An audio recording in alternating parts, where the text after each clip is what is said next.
RotoGrinders! Welcome to RotoGrinders Today. I'm Jordan Cooper, a.k.a. BlenderHD, BlenderHD. You're going to follow me on Twitter. And it's Thursday, February 22nd, and we're back. We're back. The NBA All-Star break is over. So we do have NBA tonight. Check out Grinders Live and Crunch Time later today on the YouTube channel. Subscribe, right? You'll always know about it. Hit that notification bell. Get that likes in. Give me those thummy thumbs. Your first step in the door. But we're going to be talking about NHL today because we also do have a big 11-game NHL slate. I always bring in Tim BUELL, the purveyor of our Discord, Tim, I didn't play last night, but from the looks of it, a lot of people did pretty well. Yeah, and there was some big goalie news that happened kind of like right before the Bruins game. We had Linus Ullmark confirmed, and then all of a sudden Jeremy Swayman came out to lead out for warmups, and it turned out that Ullmark was about 25% owned in cash games, and because they weren't in the Discord following the latest news. So I was pretty happy that a lot of our subs, were paying attention. I got the news out there, and it was, that's one of the things you got to pay attention to. There's a lot. It doesn't happen all the time, but I mean, there is late breaking news in hockey, just like any other sport, and we're right there in Discord to give it to you. Sometimes it backfires on you because the other day, the Kings switched up their lines. So Moore was on the power on the first line, right? They switched Moore and Fiala, and I went to switch some stuff, but then Arvidsson got hurt. And then they went back to the same lines that they like within 10 minutes.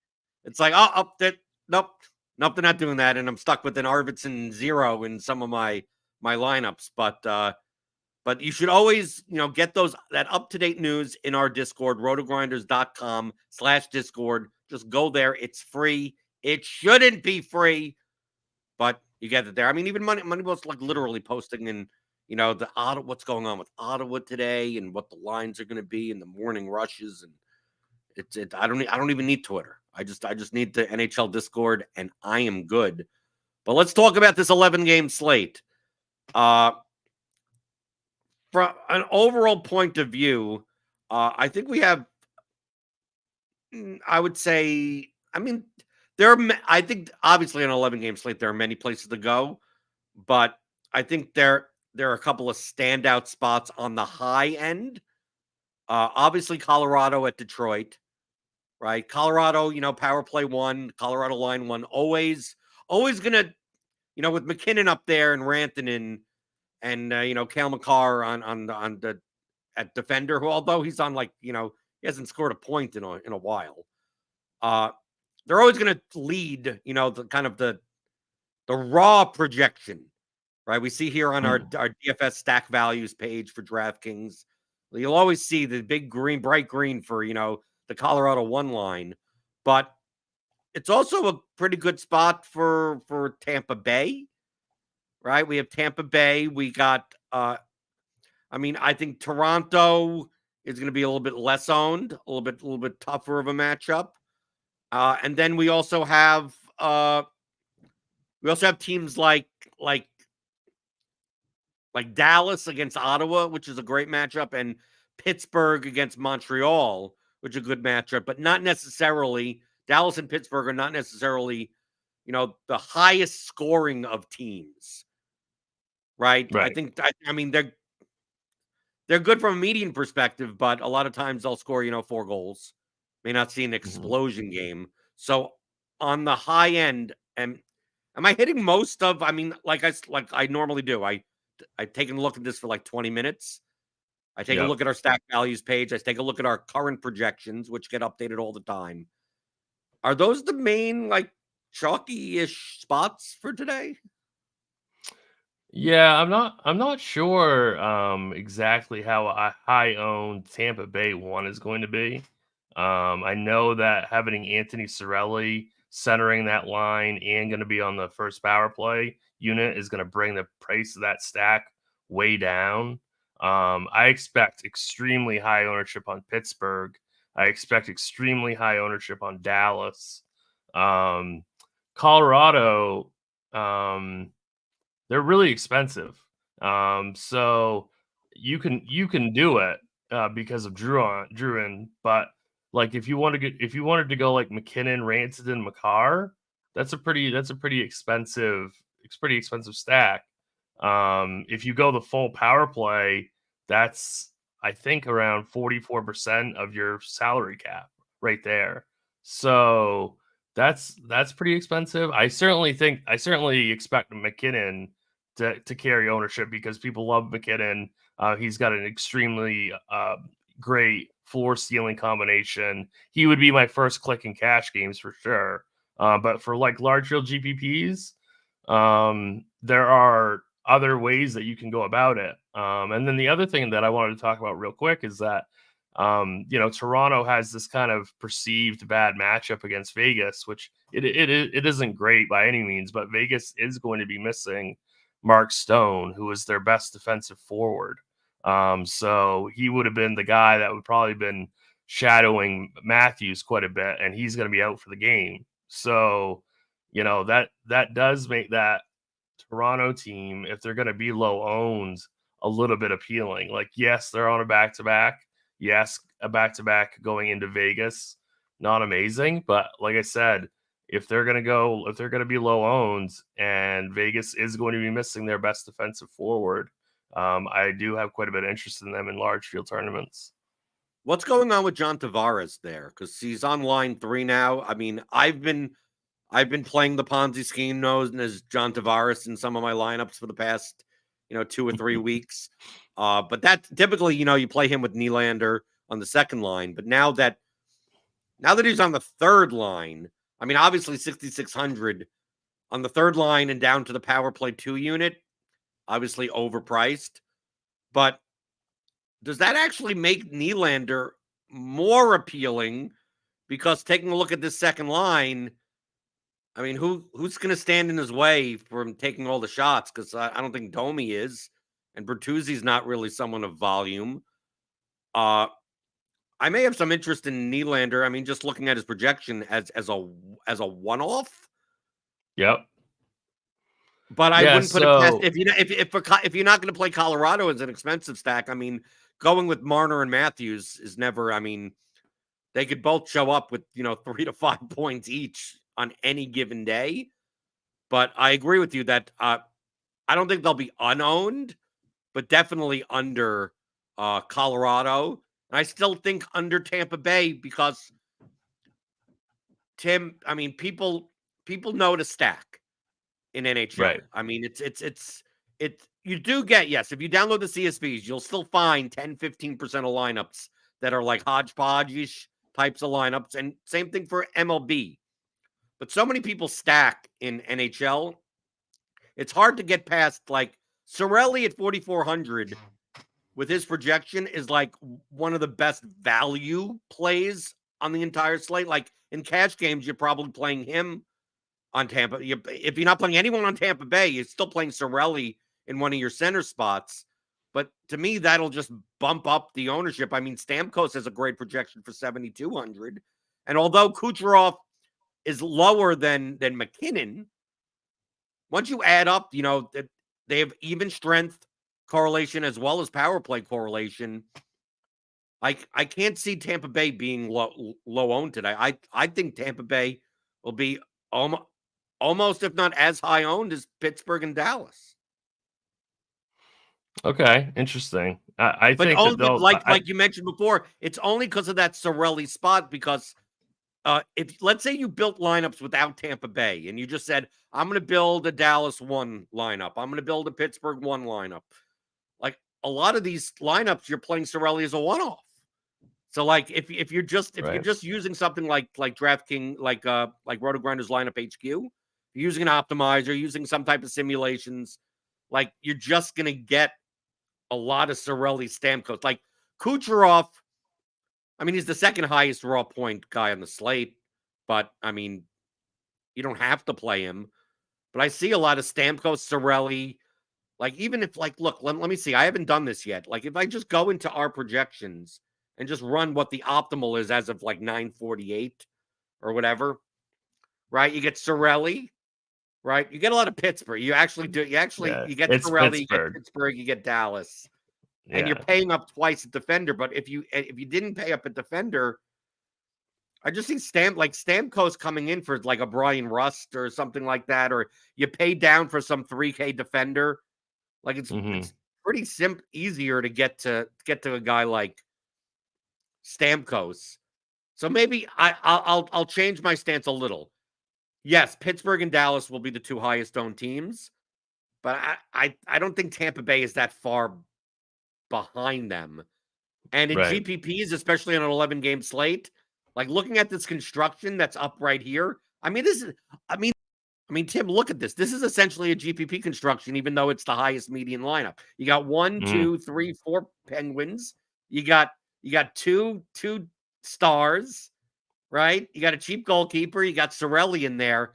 Like these are the constructions that I like. It's the type of slate where I may set some type of group rule where I just throw in all these like Tampa Bay and Pittsburgh guys and just say like no more than 4.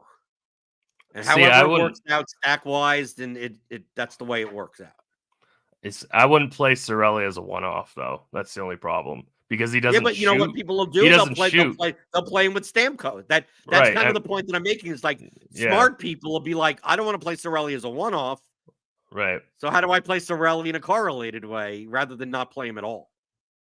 Yeah. And then I wanted to kind of like touch base with your John Tavares situation on line 3. So like a donkey last night, I bet his under 3.5 shots on goal prop, assuming that he was going to be off of the top power play unit. Turns out he played quite a bit on the top power play unit with Nylander, Matthews, Bertuzzi, and Liljegren. So he was out there on the top power play unit. I think he even scored on the top power play unit, and he ended up with 4 shots on goal. So I lost my prop bet. So yeah, he was playing even strength with Robertson and I believe it was McMahon. Yeah. So, but yeah, I think they're kind of doing a little rotating with him, and it seems to be Marner. A little rotation between him and Marner on that top power play unit. At least that's what they did last night. But it seems I don't really know why they're playing him on line 3. I don't know why they would play him on line 3 and Domi on line 2, but it doesn't seem like it's really affecting his power play usage. Okay. So let's take a look at the two chalky teams. So I mean, obviously we have Dallas against Ottawa, who they give up so many goals on average. The prices on these guys have come down. I mean, like one of the reasons why Dallas and Pittsburgh are chalky, because just from a price consideration standpoint, it's hard not to be in these matchups. One facing Ottawa, one facing Montreal. So like Hintz is 57,600, Robertson 6,100, Pavelski's 5,100. They have even strength and power play correlation. You could Heskinen, it's down to 5K, right? You even have Jamie Benn on the power play, 3,500 on line 3. And then you could still make a case for, a line 2, a Duchesne or something like that. Yep. And against Ottawa, it's hard to see them failing from a median perspective. I want to just highlight these two things from what I gather, that it's quite possible Dallas does do well and scores 4 goals, and then you don't need any of these people. I mean, if line 2 scores a goal, and like if no one has more than 2 points, I mean, it is whatever. But if they have more than 2 points for these prices, you're gonna need one of these. I mean, I'm much more likely to play Robertson or Pavelski as the one-off than Hintz as the one-off, because Hintz is more likely to get there with assists. And I don't mind playing Heskinen as a one-off either, because getting 15 to 20 points at a defender position is always valuable. Yep. But would you play? Okay, so here's the question, Tim. Would you play Dallas differently, or would you be playing Dallas the chalk way and just finding a way to get different? Which is more valuable to you? I would probably overstack Dallas if I was going to play them. Like go all out with them. I wouldn't bother, taking a piece here, a piece there. I'd probably go like the full PP1 unit. Then maybe even throw in Harley, who's Heskinen's line mate on even strength, who's a tremendous offensive defenseman also. That would be an interesting way of getting different with Dallas. I was doing tags in lineup HQ this morning, and I actually core played Heiskanen, which I rarely would do. I think he's a core play just because he's going to play probably 25, 26 minutes, which is huge minutes, and he's 5K. Ottawa is terrible defensively.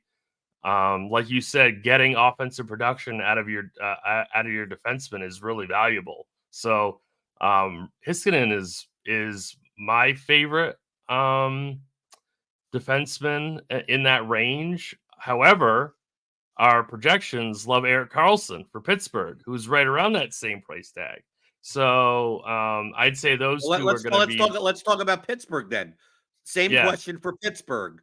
So you're more inclined for Dallas to say, if I'm going to play Dallas, play all of them. Play Ben also at 35. Just play 5 of those guys. Flip the entire PP1 unit. Yeah. I mean, couldn't you say the same thing for Pittsburgh as well? Because I mean, their 5-man power play 1 is structured line wise the same way that Dallas is. You have 3 guys on line 1, a defender on line 1, and then a center from line 3, or just right. I mean, Eller's not going to center the power play, but I mean, he's going to just be there. Right. Would you, because Rackle is, I mean, he's going to be popular. He's 4,500 and he projects for double digits. So like, I'm not a big fan of playing, these guys as one-offs, but would you kind of do the same thing? Would you just say, well, a lot of people are going to be playing Dallas plus Pittsburgh. A lot of people are going to be playing a Crosby, Rackle, Hintz, Robertson, Heiskanen, Eller lineup or something like that. And you just say, I'll either just play 5 Dallas guys with 0 Pittsburgh, or just play Crosby, Russ, Rackle, Eller, Karlsson in the same way that you do that with Dallas. I also think a lot of people are going to try to fit in the cheap pieces of Dallas, Pittsburgh. Maybe leave off Crosby, maybe leave off Robertson or something like that, and then throw in McKinnon as a one-off. I think that's going to be a very popular construction also.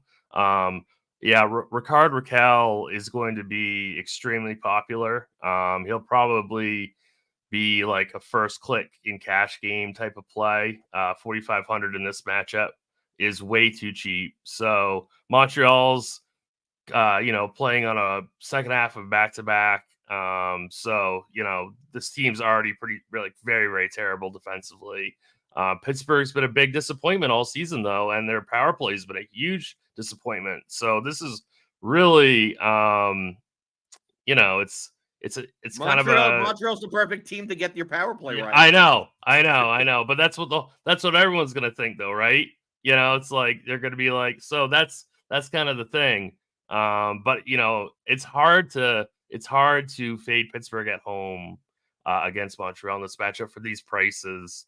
I could see, like, I think the cash game build is going to be play some of these mid-range guys from Dallas, Pittsburgh, play some of these cheap guys from Dallas, Pittsburgh, and then you're just paying up for McKinnon as a one-off. That's going to be like your typical optimal build. So I think that for large field GPPs, trying to like get away from that build or find different ways of building, away from that, is a good play for large field. Jags fan in the chat asks, just started playing NHL. Is NHL cash good to play, or is there too much variance? Well, variance isn't a bad thing. Variance just means that you can profit over the long run period, but you may have peaks and valleys. I mean, the same thing exists for NHL props. So like variance, you can play cash even in MLB. MLB has a ton of variance.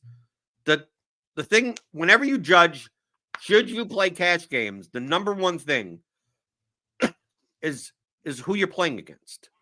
So, like, the regulars in the NHL cash lobby, you're not going to have an edge over. They may barely have an edge over you. It's like you're going to trade. You're basically trading money underneath the rig. You have to be able to beat someone 55+% of the time, or you need to have people that are in double ups that are playing lineups that project for way too low than they should. My opinion, from looking at the cash lobby in NHL, it's not the variance that makes me not want to play NHL cash. It's the fact that there aren't many bad players that play cash games. There are more bad GPP lineups, right? Yeah. The random bad DFS player, casual off the couch, they're playing $15 to try to win 20,000, and they're not playing a $10 double up. So unless you're out, handpicking your head-to-head matchups or playing 3-mans or stuff like that would be the reason to or not to play a certain sports cash games than the variance. Like MMA, I do play MMA cash games on occasion because there are plenty of people that make bad MMA cash lineups. If I see that they're putting out, especially on the pay-per-view cards, they'll put out the bigger double ups, and I'll go, okay, there's more of a chance that I'm going to get 20% of the field that just, for some odd reason, doesn't stack the mid-priced main event, like for no reason. And I go, well, then I'm playing cash games this week because there are enough spots for the bad players to fill. But I'm not playing the 11-man cash games because 9 of the 8, 9, 10, it's all the same people, right? There's not enough space. So this is not like an NHL question. This is more of a game theory question, which obviously theoryofdfs.com I do talk about in my courses. So go pick that up, theoryofdfs.com. Tim, you've never really been an NHL like cash player. I mean, I have played quite a bit of NHL cash, but I really kind of moved over to more just single entry GPPs because I think that they're way softer. I think NHL GPPs are probably, trying to think, they might be the softest tournaments left in DFS. I don't play MMA, so I can't speak to MMA, but of the sports that I play, like the 4 major sports plus golf, I would say that NHL GPPs are the softest. Yes, I'm shocked a lot of times by ownership, right? Mm-hmm. I've had to adjust my own lineup building. Why do you think, Tim? You know me, I'm Mr. Vomit Stack. I'm the contrarian guy. I'm the guy that's, Right. how do we get nuts and be different, especially even in single entry stuff where the ownership gets so much more condensed. Right. Like, you could tell how soft contests are by how low, how not as chalky the highest projected lineups are when they should be higher.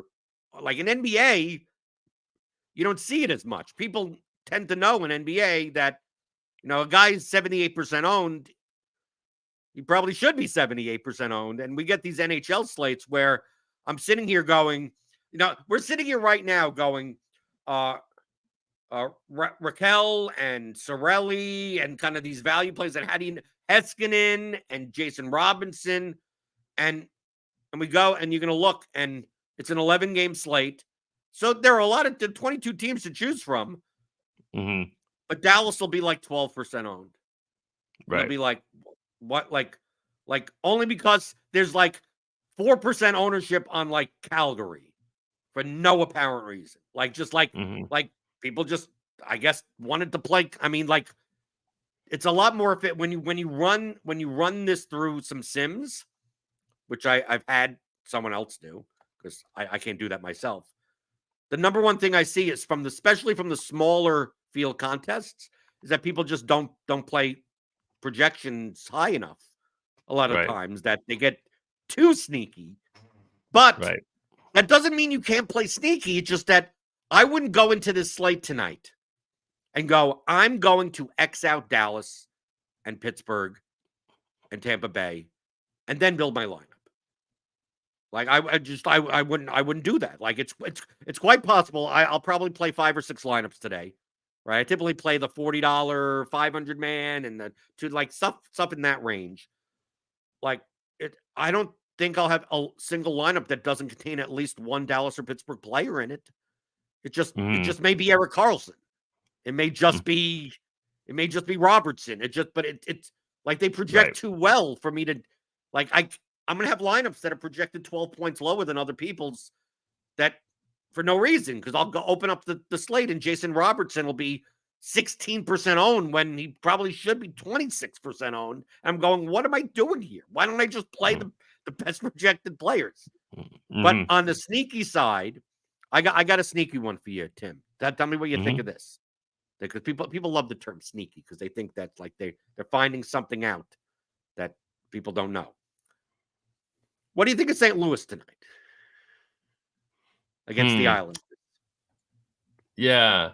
So for me, I think that would kind of depend on if we think that Varlamov is going to be chalky. It's not Sorokin, by the way. It's Varlamov today. So yeah, so like if I can get some kind of like leverage off of a chalky goalie, I think that would make them more interesting.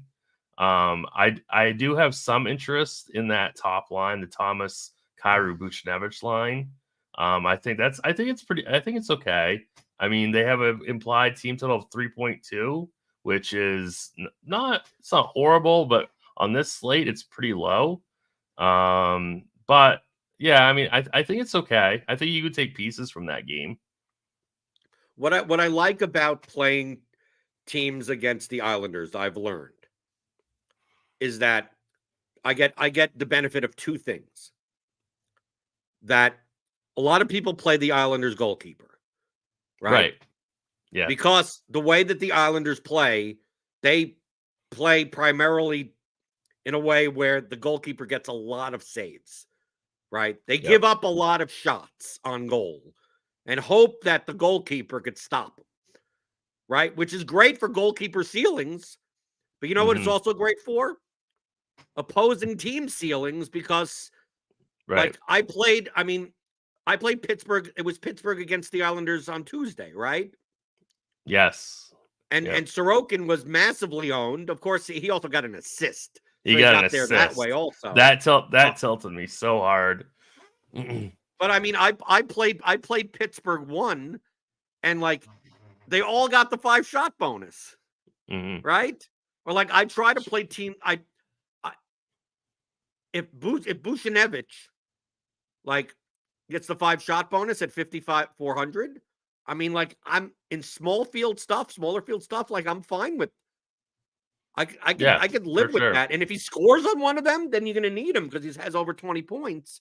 So I like looking for teams that are off the board that do one of two things: get shot volume, facing chalky keepers, and as long as they're not like, and if they're at home, that's a little touch up.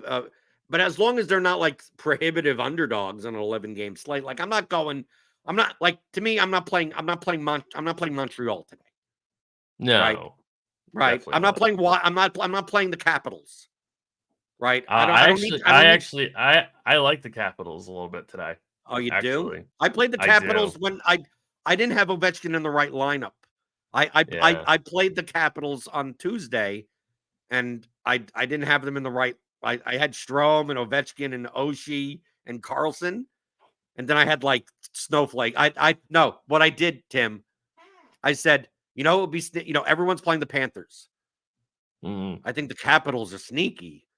So you know what I'll do? I'll play the Capitals in my Panthers lineup, and of course the Panthers crapped, right? So I'm sitting there going, I got all these points from Strome and Ovechkin and Karlsson, and then it's like 4.5 from Barkov and like 13 from Tkachuk.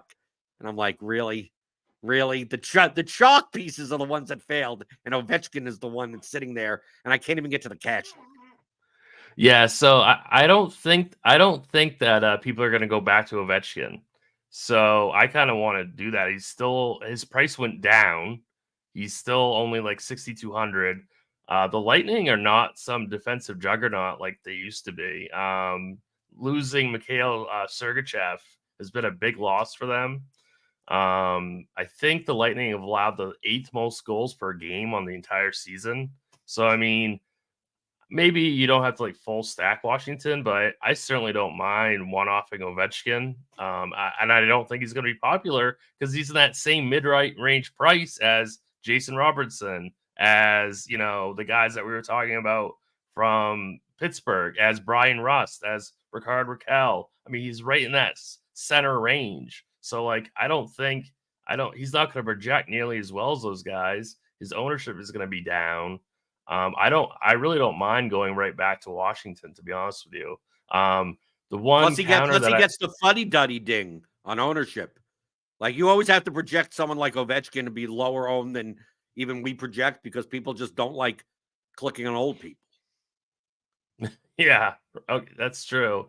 The only counter that I would have on your Blues play, like I don't hate it, but I mean they're 27th in shots on goal. So Yeah, but they can get that against the Islanders. But it's the No, Islanders. I know the Islanders give up the second most shots on goal, but I mean the Blues aren't some kind of, high event team. So that's kind of like the only issue I have with that. But like in terms of ownership, like nobody's gonna play St. Louis. Right. Well, I also like on the Blues that their first line one also is fully correlated with the power play. So I don't feel like I need to pick. I feel like if the Blues score 4 or 5 goals, like I'm probably going to get the bulk of them from line one. The problem is like the issue. I like playing those teams. It's very similar to like NFL, where like teams that have like the 3 main guys and then a whole bunch of subsidiary players. It's like, well, you know who to play. It's like you don't have to try to like pick and when you play the Lions in the NFL DFS, it's like, okay, well, I mean, Amon-Ra St. Brown is there, but you got David Montgomery and Jahmyr Gibbs and Josh Reynolds and Sam Laporta and all. It's like, dude, if the Lions can put up 42 points and no one gets there, and you don't need any of them for a GPP lineup. So I try to prioritize teams that I feel as if I don't need to guess. And that takes me off teams like I don't play LA as much. I don't play Carolina as much. I don't play even like Vegas that much, or even the Islanders to a certain extent. I mean, some of these teams, it's like I'd much rather. I mean, I look through some of this and I go like the Devils. It's like, dude, like you could pick 8 guys on the Devils, right? Mm-hmm. Some are obviously Jack Hughes is the best of the bunch, but and any of the top 2 lines could score at any time. And then you get line 3, you get the power play 1, right? At least for a team like Montreal, it's like, yeah, pretty much everything goes through the top, right? Colorado on the expensive side, you get Colorado, and you get a team like Nashville. Like, I'd much rather take shots on those types of teams in good spots than take on a team in a great spot that has like, I feel like who's the one that scores? I mean, let's take a look at the Rangers. We had news in the Discord. What's going on with the Rangers with Panarin? Panarin or VC might be sitting out, so they called up some kid from the AHL. But that's I just posted that as a precautionary, just so people knew there might be news out of the Rangers. That's all. Nothing huge, but I just like people to know that there might be some injury news on that team later, and they're not having morning skate, so we have to wait for the presser probably around 5 p.m. from the coach if we get any info from him on that or not.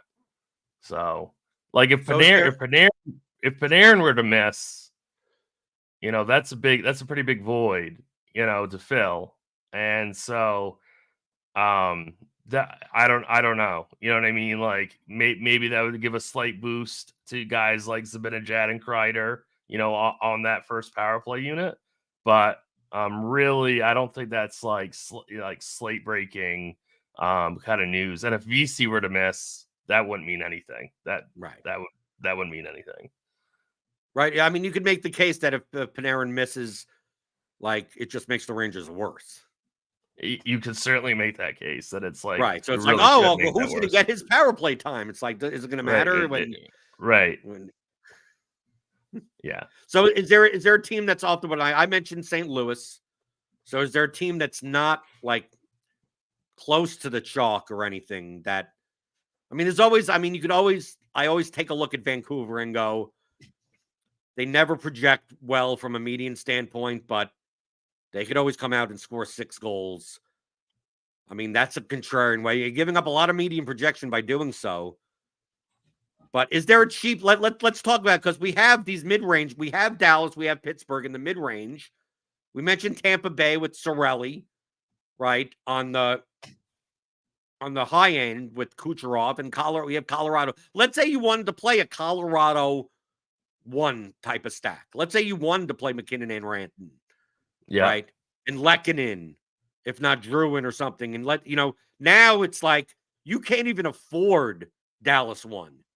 Like, you can't even afford some of these things. What would be like the vomit stack? Would it be more likely to go for the bad team on their power play 1 unit, or are we looking at like these like second lines or I something would go like Pittsburgh 3, something like that. Really? Yeah. You got Lars Eller, who's on PP1. You've got Riley Smith, who's at least a decent winger. And then you have Puustinen, I believe, also. And so, that's a super, super cheap line that I would consider throwing in with McKinnon and Rantanen. I'll see what we got left for salary, but I'll throw in McKinnon, Rantanen, Druin. Gotta find him here. But maybe we should do McKinnon, Rantanen, Makar and see what that gives. Well, I mean, I still throw in Druin, because if you're going to play them all, you might as well play the cheap piece, right, that's alongside them. So we put in Makar. Yeah. Right. So we get average, and we have to put in a goalkeeper. Let's put in the Montreal keeper, right? Allen. Let's put in Saros. He's 71. That leaves you 29. That leaves you 29.75. Yeah. You per can't. player. You can't do this. I mean, I don't know. Why can't you? You could go at Lars Eller at 3,100 at center. Okay. How much is Smith? Smith is 37. Yeah, you're gonna have to be able to find a $2,500 like defenseman. Yeah, no, you can't even go. You can't even do that. That's why I said take out Makar. That's like fine, take out Makar, but you still have 40-20. I mean, even at this point, let's say you put in Lehkonen into this. So you play and you take out Druin. So you got 38.60 left for all these spots. Right. Like, that's more doable. I mean, now I mean, you take out Makar. I don't think you really are playing McKinnon, Rantanen, and Makar together. You're playing 2 of those guys. And even if you throw in Druin, you're taking up a winger spot in the process. Right? 37.75. I mean, you could play a lineup like Eller, and you could still play Carlson, right, to go along with that, right? Yep. Oh, well, Erik Karlsson, right? And you could play Riley Smith, and then you have to find a $2,900 just punt defender or something, which is really easy to do, right? I mean, that could be anyone. I'm not a big fan of this construction tonight, but this is a way that you can do it. That's not going to be a chalky way of playing tonight. You sure about that? The chalky way is going to go all those mid-range Stars and Penguins guys. Right, but I'm just saying, if you're playing, if people are playing a McKinnon, Rantanen lineup, I mean, it's going to look something like this. If you left off Karlsson, I don't think that would be chalky at all. Like, if you played that lineup, without Karlsson, right? I don't think that'd be chalky at all. Okay. And then sometimes I'm pulling up our DraftKings NHL DFS stack values page, and I think our top value is Pitt 1, but they're also, kind of expensive. So in terms of cheapy, value, we have St. Louis 3 also as an option. We've got Vegas 3 as an option. Pitt 2, Pitt 3, they're up there also as, even strength kind of bottom feeder lines that I think are decent. I think Vegas is in a really, really interesting spot tonight because they are missing Stone, which kind of hurts them quite a bit. But like Nicholas Waugh, I think is 4K. He's going to get the bump up to the first power play unit. Right. And how many people are playing Marchessault tonight? I mean, exactly. He's going to be like 3% owned. Right, and Vegas is playing at home. They have a 3.18 total.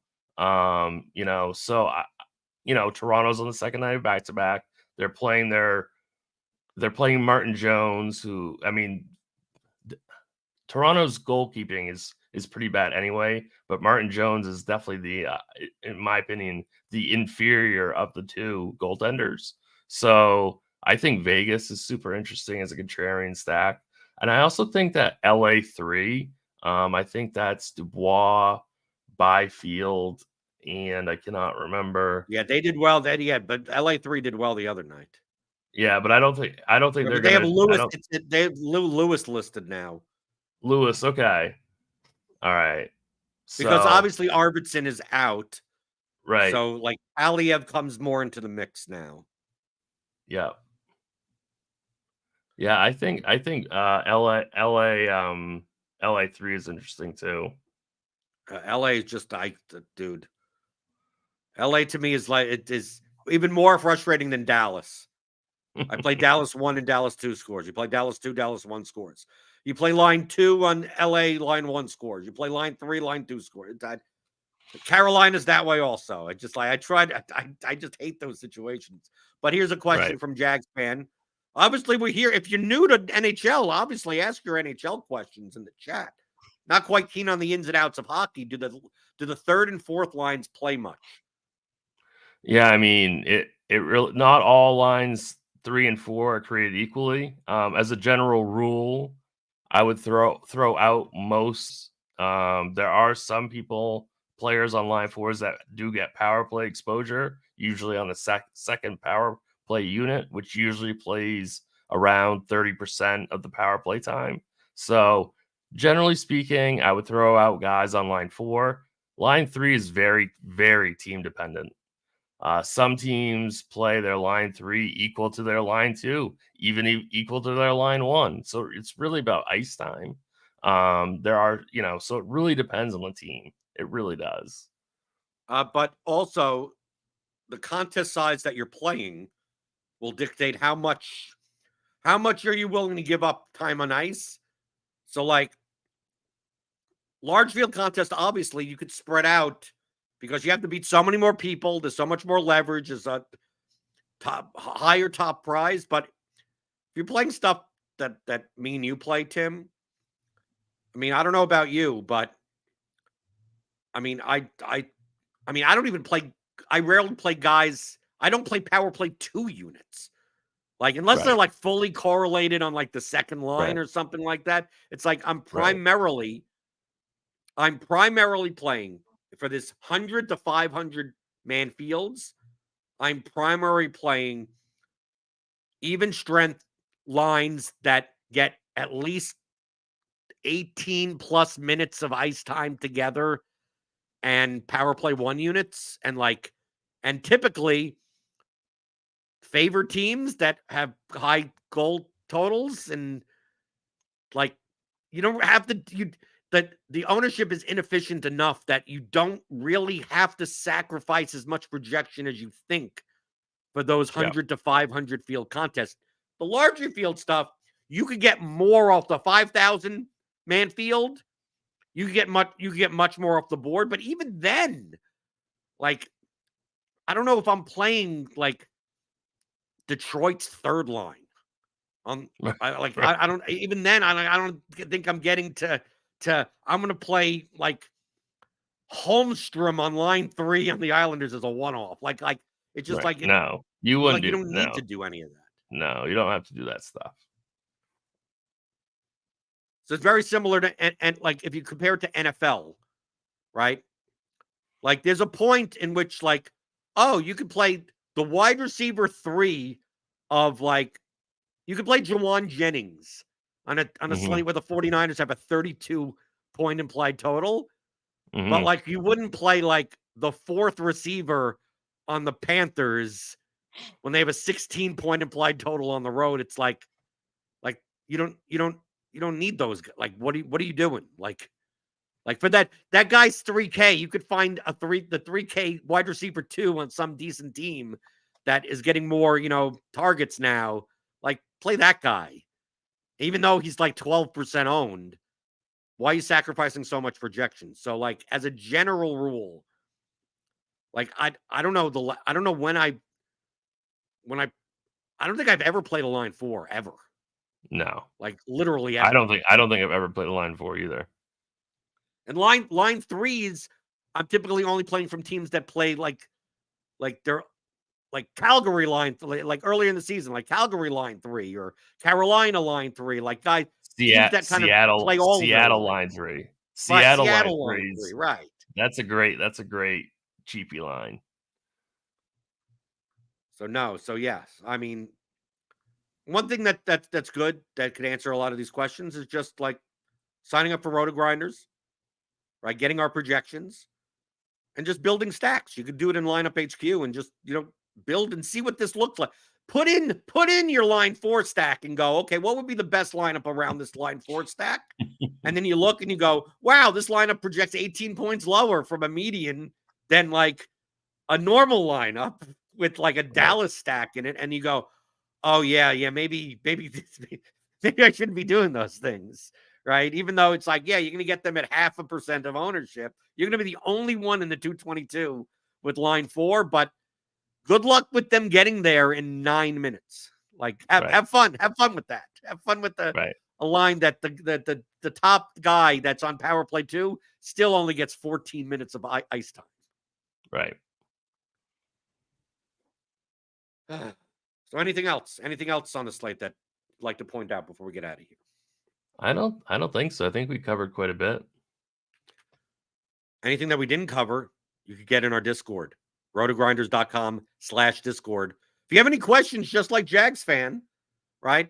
If you're new to NHL DFS or even to props, right? We have the props and pick 'em package here at RotoGrinders. Our projections get updated very regularly. I like the fact also, if you haven't noticed, if you're not in our Discord, we have bots in all of our channels now that tell you when each sports projections has been updated. Yep. So if you pay attention, I mean, obviously you could reload lineup HQ and it'll show you the timestamp.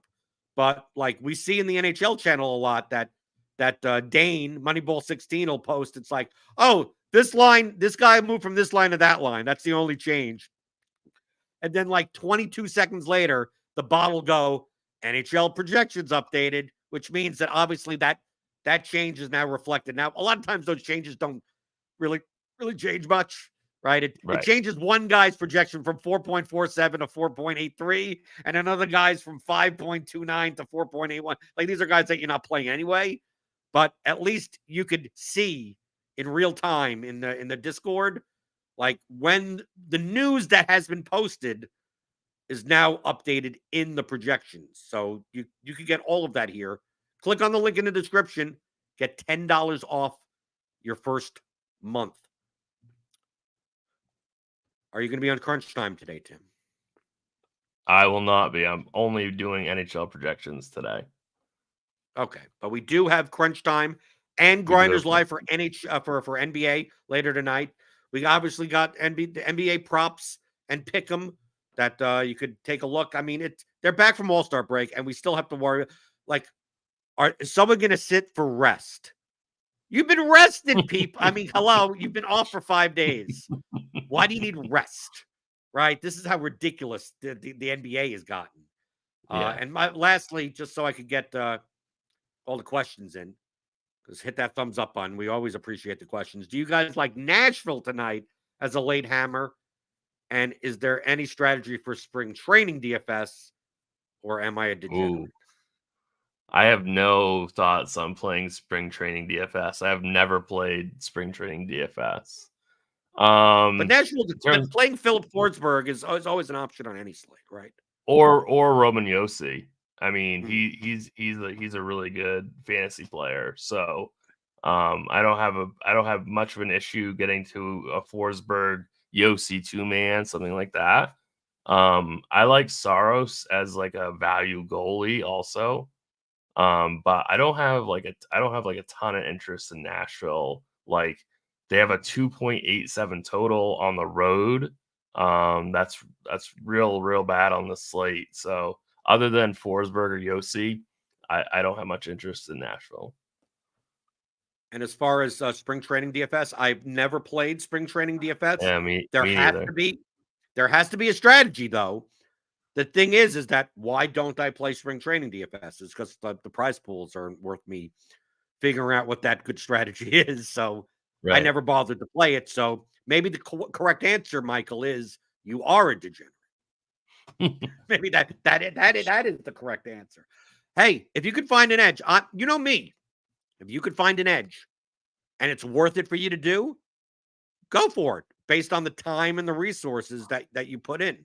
So if I just started playing DFS like I did back in 2015 and had a $1,000 bankroll or something like that, finding the edges in spring training DFS and grinding out 20-30 bucks a day, doing that would be well worth the time at that level, but it may not be for the level that you're at now, right? The time that you put in.